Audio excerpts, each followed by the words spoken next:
on today's show was not easy at all for the Atlanta Hawks, but they were able to get over the finish line with a badly needed win at home over the Chicago Bulls on this Sunday evening, stopping a skid of 6 losses in their last 8 games and needing overtime to do it. We'll have full breakdowns of what transpired in this one, including a memorable walk-off shot by a certain rookie, and we'll have all of that and more coming up.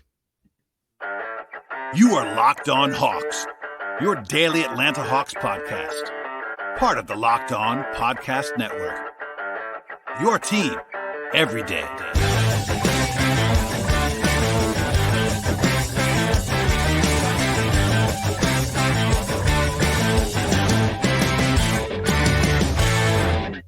Hello, friends. Welcome to episode 1367 of the Locked On Hawks podcast. I am your host, Brad Rowland, coming to you deep into the night on a Sunday evening into Monday here in mid-December. And today's episode is brought to you by LinkedIn. LinkedIn jobs help you find the right qualified candidates that you want to talk to, and they help you to do it faster. Post your job for free at linkedin.com/LockedOnNBA. And I also want to encourage you, as always, to make this podcast Locked On Hawks, of course, your first listen each and every day. Check out the podcast across podcast platforms: Apple Podcasts, Spotify, Stitcher, Google Play, TuneIn Radio, Odyssey app, and more on the audio side. And then, of course, we are also on YouTube if you'd like to watch us on video. And today's show, we'll break down what became a very memorable, back and forth, crazy, miracle-driven win for the Hawks, 123-122 in overtime. The Hawks could have lost in regulation. In fact, the Bulls had a free throw to probably win the game in regulation and missed it. And then the Hawks had to survive a back and forth insanity in the overtime period. Then, of course, punctuated by, I'm sure you saw it by now, if you missed it in real time, AJ Griffin on a walk-off bucket with the help from a nice design by Joe Prunty and the bench from the Hawks, and also a nice pass by Jalen Johnson. Set it all up, and we'll get into all of what transpired in this game. But basically, I really don't like to put undue emphasis on one particular game in the regular season, especially in December. But the Hawks, and I said this before the game even started, this is a game the Hawks needed to win. And given the schedule and the way they've been playing recently, losing 6 of the last 8 games, all the internal turmoil that got out in the media last week, a tough game, by the way, looming on Monday in Memphis on the second night of a back-to-back. Lots of different factors, but a winnable game that the Hawks played well enough to win in for most of it. Gave up a second-half lead once again. We're able to kind of hold the fort in this one and get a victory. So we'll get into all of what transpired again, but certainly a memorable one, and the Hawks now are back over 500, even if briefly, if they're not able to win on Monday, that would be back down to 500, but certainly they're above that mark right now, and doing well at home this year as well at 9-5 at State Farm Arena. As for the game itself, it's important to note, at least for context's sake, that the Bulls had a very tough spot here. I mentioned this on my written preview over at patreon.com/BT Rowland as well, but this is a back-to-back with travel for Chicago, whereas the Hawks were home on Saturday. Obviously, they had to travel back from Brooklyn on Friday, but certainly a little bit of an advantage there. Also, the Bulls were without Alex Caruso in this game. Obviously, that's not quite the same impact as DeJounte Murray and John Collins, but the Bulls have not been very good without Caruso this year, so that was definitely a nice surprise to see in terms of actual winnability. You never want to see a guy get injured, but certainly made life easier for the Hawks on paper in this one. And then on the Hawks side as well, in addition to Murray and Collins still being out, they had 2 guys on the injury report, and it was Hunter and Okongwu. Both those guys ended up playing. Hunter was limited, as we did not necessarily know coming in, but certainly was not surprised to hear after the game was over from Nate McMillan. And then Okongwu actually played pretty well in this one. He was on the injury report with left foot soreness, ended up coming back and playing. BetOnline, our friends over there, had the Hawks as 3.5-point favorites at tip-off. And I hope if you're a Hawks fan and bet on that, you got the money line and not the spread, because they've not covered the spread in this game. But none of that matters in this instance. They obviously got the win at a badly needed time. So as for the starting lineup in this one, it was actually Trent Forrest, AJ Griffin, alongside Trae Young, DeAndre Hunter, and Clint Capella. I've talked about Hunter at the 4 lineups quite a bit over the last several months, and really probably years at this point. I will say, while those teams do not rebound, and they did not rebound in this game even, this is a good matchup to use that small ball lineup because of a few different reasons. Number one, obviously no Collins, so Jalen Johnson not starting, not the biggest deal in the world. Number two, the Bulls play small. They tend to have Patrick Williams at the 4 to start with, along with DeRozan, Levine, etc. And the Chicago is also pretty bad on the offensive glass. Now, they, of course, made some dents on the glass in this game, but in general, I think they were number 25 in the league coming into the night, and that offsets that biggest weakness of Hunter playing at the 4. And also, starting Forrest gave them a defender on Zach LaVine, because part of the problem with the Hawks' wings right now in the absence of Murray and with Hunter limited and also playing the 4 in this game is that guys like Bogey and Griffin are not the best defenders in the world. So having Trent Forrest to throw at Zach LaVine was very helpful and I think purposeful in this game. They had a good start, basically. Both teams getting good looks early on. The Hawks were 5-8 from the floor in the early going. Rotationally, not a ton of surprises here. They went a little bit smaller on the rotation in the second half of this one. It was Bogey as the first sub for Hunter in this one, as they kind of went a little bit smaller. They had he actually had a 3 on the first possession when he came in. He was guarding DeRozan, and actually, that's not a bad matchup for Bogdanovic necessarily. DeRozan is obviously a much better offensive creator than Bogey would like to be guarding, but Bogey, for all of his weaknesses defensively, which a lot of that has to do with foot speed at this point, he is big and physical and kind of knows what to do, which is not a bad situation to have against DeRozan in particular. They brought Jalen Johnson back in. They brought Okongwu back in his normal slot. By the way, it was his birthday today on Sunday, so happy birthday to Okongwu. He's 22 years old now. Trey actually got banged up a lot in this one.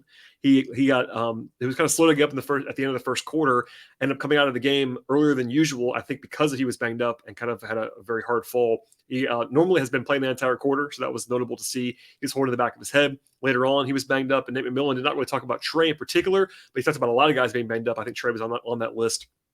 They played both holidays in the first half. Justin did not play in the second half, though. They actually only played 9 guys after halftime. Jarrett Culver, though, out of the rotation, which was notable on some level. I'll just say this now. It didn't bother me as much as some Hawks fans who were like very mad about Culver not playing. I would have played Culver, honestly. I think I would have probably at least tried Culver over Justin Holiday. But I think that Culver's offensive limitations are pretty evident at this point. If you watch the tape back, he's not being guarded, and that's definitely one of the problem areas there. I would have maybe tried it just because it's been working decently enough, but because the Hawks have not been winning, that's sort of a little bit of a cover there to not go back with that. So I'm not worried about that. I think that it's not like out of the ordinary to have Jarrett Culver not be playing for the team right now as a two-way guy, but I think that I would have probably tried him at least one more time in this spot. The Hawks were down by 5 actually at the end of the first quarter because Kobe White hit a 35-footer at the buzzer off the glass, by the way. They actually held the Bulls in check defensively in the first quarter, other than that bank 3, and they did not allow a single free throw attempt before the end of the first quarter as well. But the offense was definitely struggling. They had 22 points on the first 24 possessions. That's a pretty bad ratio, obviously. They didn't shoot it terribly, but only 2 of 4 at the line and 4 turnovers in the first quarter. After that, it was the Holidays, Bogey, Jalen, and Okongwu to start the second quarter. That lineup does not really work necessarily very well offensively. You have the 2 Holidays and Jalen kind of just cramps your spacing a little bit and your creativity a little bit. At any rate, it's kind of both ugly starts for both teams in the second quarter. There was a nice 3-point play by Aaron Holiday, actually.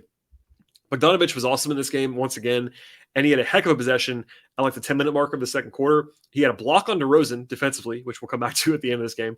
Got the ball back after a kick out by Justin Holiday and went coast to coast for a layup in traffic. He was basically the best player on the floor for the first quarter and a half of this one, and really was on the short list for the entire game. He was awesome in this game. He didn't play as many minutes in a row in this one, neither half, which definitely came back to be a factor later on in this game. But he played a lot of minutes, once again, looked good. And obviously he changes the Hawks roster, as I've been saying, quite a bit for the last several months. Okongwu had a nice 3-point play, actually. Shortly after that, he actually made that shot over his head and was laughing about how it went in, basically. But Trey came back in his normal spot. They had a nice run mid-quarter to go up by 4 points. And the Hawks led basically for 2+ quarters straight.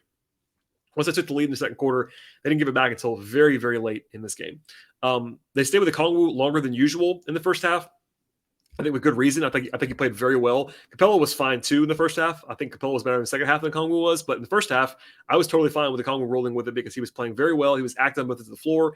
He found some rhythm with Bogdanovic in particular as a scorer. He had a nice steal. Did some decent rebounding chops against Drummond. That's a bad matchup for him in some ways, but he played 12 minutes or so, and I had no problem with that whatsoever before he actually ended up sitting at the end of the quarter. And then the Hawks were up by 10, actually, at one point late in the first half, only to be up by 8 at the break. It wasn't crazy on either end of the floor. They had a 36-point second quarter. That's obviously a positive. They took care of the ball in the second quarter, and they shot the heck out of the ball from 2-point range.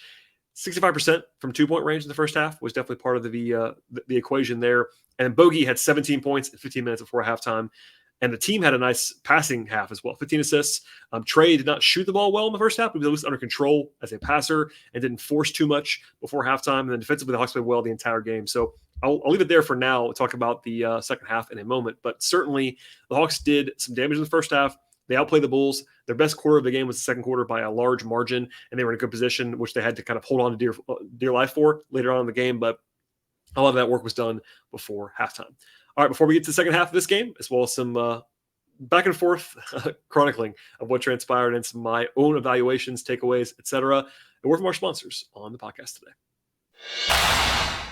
Today's show is brought to you by Rocket Money. And if you're listening to this podcast for quite some time now, you may already know this, but I probably have too many jobs. And part of keeping up with everything that I need to is managing a lot of subscriptions. And sometimes it's actually really difficult to do. I've definitely forgotten to cancel some stuff on time on more than a few occasions, but that's not a problem for me anymore. And that's because I love using Rocket Money, formerly known as Truebill. The app shows you all the subscriptions that you have in one place. It cancels anything that you don't want to keep, and they do it for you. Rocket Money, you can even find a subscription that you don't even know you were paying for, or if you've been double charged for something, all of those painful things that really just kind of bother you. It's the worst, but Rocket Money cleans it up for you. And to cancel subscription, all you have to do is press cancel. Rocket Money actually takes care of the rest. Get rid of all of the unnecessary stuff and the subscriptions and that you're looking for behind the scenes with Rocket Money today. Go to rocketmoney.com/lockedon. Seriously, it can save you hundreds of dollars per year. Go to rocketmoney.com/lockedon. All right, we'll dive in now in the second half of this one, and it was kind of a slog early in the third quarter. The lead got down to 6 at one point. There was actually a pretty monster dunk by Clint Capella, not known for his highlights necessarily on the offensive end of the floor. That was actually a pretty impressive throwdown. I thought he was awesome in the third quarter in general. Had a three-point play on the offensive glass after that. He was well off the rim on defense. Capella showing his value after halftime quite a bit in this game. The Hawks led by 12 points by the middle of the quarter. I thought Trent Forge was also quite good at the beginning of the third. There was at least one bad shot by Trey they probably didn't need, but it seemed like, kind of just him pressing a little bit as he's been doing for a while now. That happened a few times in the second half. But other than that, it was pretty encouraging middle stretch of that third quarter. It was Trey plus the bench for the last 3 minutes or so of the third. And they had a speed bump after that. The Bulls got some offensive rebounds. They were not quite getting the first half. The Okongwu lineups were less effective on the glass, in particular, throughout the second half. Trey threw the ball away right into a three-pointer, and the Bulls got back within 5 at one point. There was a brilliant pass by Trey, actually, though, late in the third quarter to find Okongwu for a layup to go back up by 7. But it was not a terrible quarter. They only shot 9-24 from the floor, which is probably the biggest problem. But they were able to kind of play through it and stay in a good position up by 7, despite the not great offense in that period.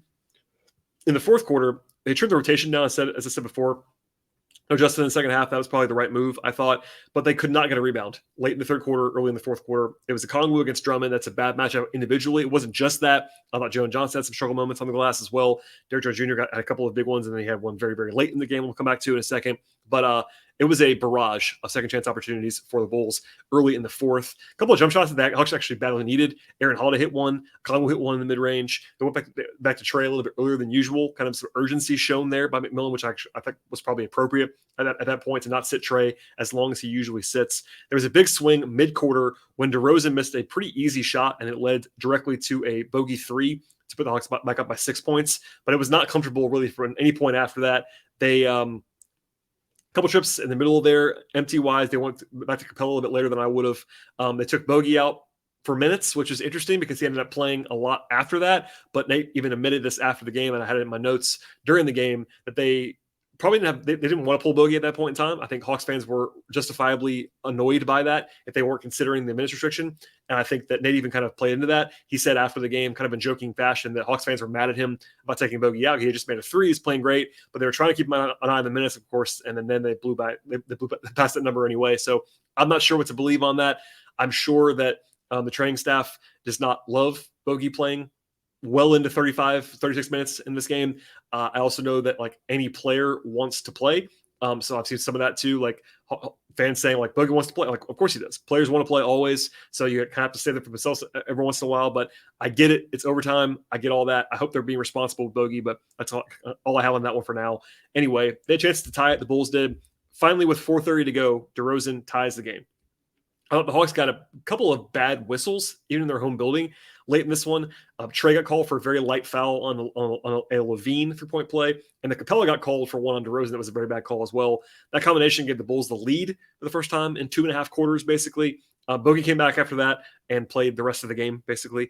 Hunter tied it. The Hawks actually got 4 consecutive stops down the stretch, and that was kind of lost in the mix because of the offensive struggles that they had and the near loss. But they got a lot of stops late in the fourth quarter, which is pretty impressive, actually. They just weren't scoring. Trey finally got one at the rim to take the lead, and then Trey finally made a 3 with about a minute to go to put the Hawks in front.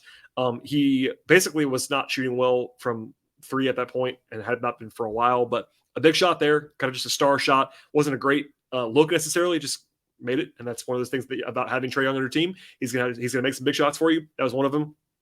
Out of the timeout, though, they allowed a dunk on a backdoor by Hunter, kind of just falling asleep against DeRozan.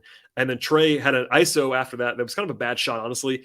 Waited too long for a 2-for-1, kind of just a mess of a possession. He misses it, and then that only has a 2-second differential. Fortunately, the Bulls went quickly. DeRozan drove and wanted a foul call, didn't get one, and that puts the Hawks in a great spot because they get a stop up by 1, with 10 seconds to go, and they foul, but they weren't in the bonus yet. So they fouled Trae, but unfortunately, he wasn't going to the line. So Nate calls timeout to get a play in to get the ball, presumably to Trae. He's obviously the guy you want to get the ball to. They were not able to do that. They got it to Griffin, who turned the ball over. And we'll get into in a second. Griffin bailed that out at the end of the game, but he turned it over at a very, very bad time into a trap, and that led to actually it was called a foul originally. Billy Donovan, the Bulls coach, challenged it, rightfully so, was overturned, and that gave the Bulls the ball with 8 seconds to go, and the Hawks only up by 1 point. They got to stop with DeRozan missing, but then Derrick Jones Jr. outjumps AJ Griffin for the rebound. Now, that's two bad plays, not bad necessarily plays, by Griffin, two notable plays. The turnover was not great, and then the rebound. I'll say this about AJ, just kind of take him off the hook a little bit here. I don't know why AJ was in the game there. So they took Trae off the floor. That's kind of one of those obvious things to do in that spot, up by 1. Trae, being the bad defender that he is, he was off the floor. But I don't know why AJ, I will say this, AJ's been pretty good defensively for a rookie wing. That's an important caveat. He's still a below average defender. And I don't know why they didn't go with a Kongwu or even go with Justin Holiday or something like that. AJ would not have been on my list of guys that would have been out there. So that's notable. At any rate, they foul Jones Jr. At least they didn't give up a layup there. But he makes the first one, and I thought it was going to be over. 0.4 seconds to go. If he makes both, it's over. Makes the first one, and then misses the second one to leave the door open for the Hawks. That was dodge bullet number 1 in overtime. Honestly, more than number 1, because DeRozan missed a couple shots as well. But that was the very obvious, he makes a shot and you lose no matter what. And he didn't make it, so there you go. 2 overtime it went. Bogey played the entire overtime. Again, second game in a row, they just kind of blew through the restriction entirely. And I get it. It's just one of those things. Also, Hunter was on a restriction in this game, and they did not put him back in. Nate kind of talked about those guys going back and forth. Hunter played fewer minutes, but it was not clear he was on a restriction until that point. I knew once, at least I shouldn't say knew, I suspected strongly that as soon as the Hawks didn't put Hunter in the game on defense a couple times in the late periods, that he was not available to play, and he was not available to play down the stretch. Trent Forrest had a wonderful block on Kobe White that was huge when it looked like it was going to be a layup, honestly, from the Bulls. And then the Hawks were up by 5 in overtime. Gave up a couple layups, honestly. Clint Capella had a great finish, which is kind of shocking. He had to take a whole dribble and two steps to finish. Did that. The Bulls had a chance. Sorry, the Bulls missed a jump shot, and the Hawks had a chance to take a stranglehold of the game up by 3 and had 2 possessions. Forced an offensive rebound, but Trae took a pretty forced long 3, misses it, and then the Bulls make a 3 right back, tie the game with 22 seconds to go. So after all of that, Trae takes a pretty shaky, not great shot, makes it again because Trae is Trae. He's able to do that. And the Hawks go up 2 with 1 second remaining. Now, the craziest thing about this entire game is that there were 7 points scored in the final second of the game because Trae makes the jump shot. And of course, the Bulls call timeout. By now you've probably seen this play, but DeRozan gets fouled by Bogey, shooting a 3 down 2 with a half second to go. It was reviewed. Nate did not challenge. Now, I will say this because I'll be honest about it. I thought Nate should have probably challenged the play. And I said this much on Twitter. I know that at the end of the game, it quote unquote worked out that the Hawks had 2 timeouts left and actually had to use both of them because the first play and the out of bounds play didn't work and they had to call timeout again and they had to use both those timeouts. But I thought that still they should have challenged it. And it was not, I know there was people were saying that it was reviewed. It was reviewed to see if the foul was called before the end of the quarter, and B, whether it was a 3. It was not reviewed for whether it was a foul or not. Now, it was a foul, I think, but it was one of those things where usually you would see a timeout there just because they had 2 left and your challenge. You're probably going to use your challenge at any point, but anyway, it worked out for them. I'll say that. I thought they probably should have challenged it. No big deal. DeRozan, being a much better shooter than Derrick Jones Jr., makes all 3, and the Hawks are in need of a miracle. I even said that on Twitter in real time. I said the Hawks are down 1, half second to go, and need a miracle. And they got one. So they come back out. Trey tries to inbound, can't get it in. They call timeout and smartly take Trey off of the inbounds pass. He's just too small for that role. You can't see everything that you need to see, etc. And then Nate said this, and I think Bogey did as well from what I saw on Twitter. They all acknowledged that it was Joe Prunty that called this play. Actually, it's making around. I think Kevin Chouinard shared this tweet as well. I'm not sure exactly who it came from, so my apologies. But Joe Prunty ran a similar action, or very similar action, 7 years ago, actually, and called this same play. It worked beautifully. Once again, I'm sure you've seen it, but if you haven't, go find it. Jalen Johnson uses his size, great setup, great pass, great delivery. AJ gets a one-on-one matchup, catches, gathers, goes up, finishes it clearly before the buzzer, and that is the end of that. Now, the Bulls did them a favor, I thought, in not having someone planted in the middle. They could have played zone there. They were not.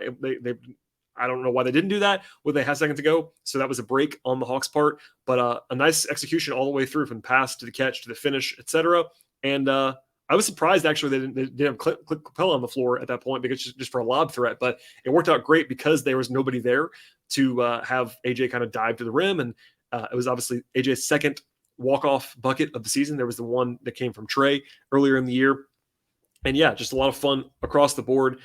It was a maniac kind of game. There was a lot happening in this game. The Hawks, again, could have lost multiple times. They could have won more comfortably if they had played better at different times. They certainly should send a gift basket to Derrick Jones Jr. for missing a free throw at the end of regulation to keep the game alive. But, Bogey makes a foul that he can't make. Even Nate said after the game, like, Bogey's a vet. He knows not to do that. And he just kind of over-contested on DeRozan, and he drew the foul, and it was what it was. But fortunately, nobody panicked. Half second to go, you draw something up, execute it, and you win the game. So after all that, we'll get into the individual breakdown stuff and my overall team stats and takeaways in a second. But definitely a heist of a victory, and they tried to lose it at certain points. They were up by 12 in the second half, but a win is a win is a win, and they all count the same at the end of the day. All right, we'll have some more broad analysis and takeaways in a moment. But first, a word from our sponsors on the show today. Today's show is brought to you by LinkedIn Jobs. And these days, every potential hire that you're making can feel like a high-stakes wager for yourself and your small business. You want to be 100% certain you have access to the best qualified candidates available to you. And that's why I've checked out LinkedIn Jobs right now. LinkedIn Jobs help you find the right people for your team. They do it faster, and they do it for free. I've had to hire a few times in the last few years, and LinkedIn Jobs has proven to be an awesome resource for me. It's incredibly easy to create a free job post at LinkedIn Jobs, and they have high-quality candidates that you need to locate and make the best possible hire for your business. And once you're set up, add your job and purple hiring frame to your LinkedIn profile to spread the word that you're hiring. LinkedIn Jobs has simple tools like screening questions to make it easy to focus on candidates with just the right skills and experience that you're actually looking for, and helps you to quickly prioritize who you'd like to interview and hopefully hire for your business. Finish out the year strong and find the right team member by doing all of this. And it's really a key thing to do, and that's using LinkedIn Jobs. That's why small businesses rate LinkedIn Jobs number one in delivering quality hires against leading competitors. LinkedIn Jobs also helps you find the right candidates that are qualified, that you actually want to talk to, and they help you to do it faster, and they help you to do it for free. Post your job for free at linkedin.com/LockedOnNBA. That is linkedin.com/LockedOnNBA to post your job for free. Terms and conditions apply. All right, and the offense was not fantastic in this game for the Hawks. It was a 110 offensive rating. That's not too bad, actually. It's a little bit below average, not by a ton. They shot well on twos, 58% inside the arc in this one. They were 13 of 39 on threes. That's actually a good number of attempts. Didn't make a lot of them along the way. Basically, everybody other than Bogey did not shoot great in this game. But they have 28 assists, 15 turnovers. That's a good ratio. They won the turnover battle in this game effectively. They basically did nothing on the glass, and the free throw line was just kind of so, but they did enough offensively. It was not pretty. They're going to need more from certain guys. For as much as there was a lot of talk about AJ Griffin, he was not terribly good on offense in this game until the end. Trey had a weird game, good passing game, and a bad shooting game. Bogey was again awesome, but they were going to need a little bit more offensively on a lot of nights. But in this game, the defense was very, very solid. A 109 defensive rating in the game. That's a number that you have to take in the modern NBA and be pretty good with. The Bulls did shoot well from two, but they were 7-27 from three in the game. They didn't give up a ton of free throw attempts. They forced 19 turnovers. That led to more than 20 points. That was a huge swing in the game as well. The one area where they did not play well defensively was on the glass. And again, that is the caveat of how small they are playing. Even with Capella, who's a superhero, you could argue Capella is maybe the best rebounder in the entire league. He is that good. And not even he can carry a lineup that has basically Trey, Hunter, and Griffin. And Trent Forrest is more like point guard sized. That foursome, along with Capella, is not going to be tenable to rebound the ball. And then Jalen not been great necessarily on the glass. Bogey's helpful. Okongwu was actually pretty good in this game individually in certain aspects, but they have some rebounding questions without Collins. They're going to play as small as they were in this game. But anyway, they did enough in this spot. To the individual players in this game, the bench was interesting in that two guys had like almost all of the production, and it was Bogey and Okongwu. Justin Holiday kind of just a 5 minutes, took one shot, had a block shot, but was scoreless. I agree with him not playing in the second half. Jalen Johnson struggled, I thought, was not great, but obviously the pass was executed perfectly at the end of the game. That was a huge feather in his cap.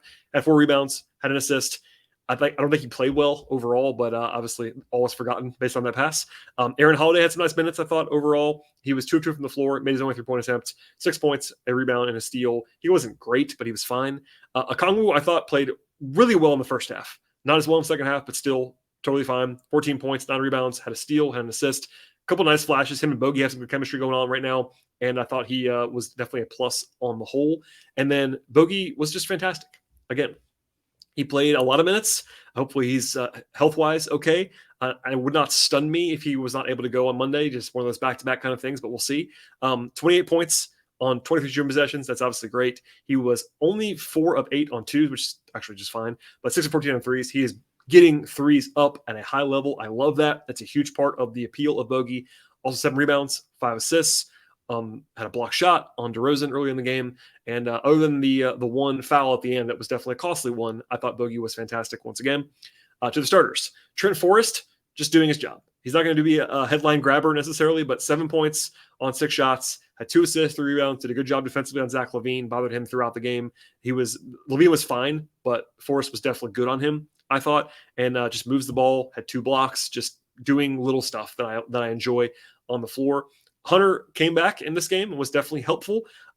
16 points on 13 shots is fine on offense, not great. 3 rebounds is not fantastic, but two assists. He was limited by minutes, and definitely would have been playing in the overtime if he was allowed to. So that's something to keep an eye on as well for a guy who just missed a week and a half with a hip flexor. The 3 guys who probably the most high profile in this game, Capella, Griffin, and Young, besides, of course, Bogey, who we already talked about. We'll start with Capella. 15 points, 14 rebounds, had a steal, had a block. He missed a bunny early, but he was 7 of 9 from the floor, including a couple of huge dunks. A pretty typical Capella game this year. He's been really good all year long, and that was the case in this game, anchoring things on both ends of the floor, playing well. I'm not sure what else to add. He was excellent in this game, as he has been most of the season. AJ, of course, had the big bucket at the end. Actually didn't shoot it all that well. He was actually 2-11 from 3 in this one. Had a bunch of like good looks in the fourth quarter, actually. He's been a little bit of a slump in recent days from 3. I'll just say this now. I don't think that's going to continue. I think AJ has already kind of shown to be a heck of a shooter, but this is his last, last 5 games.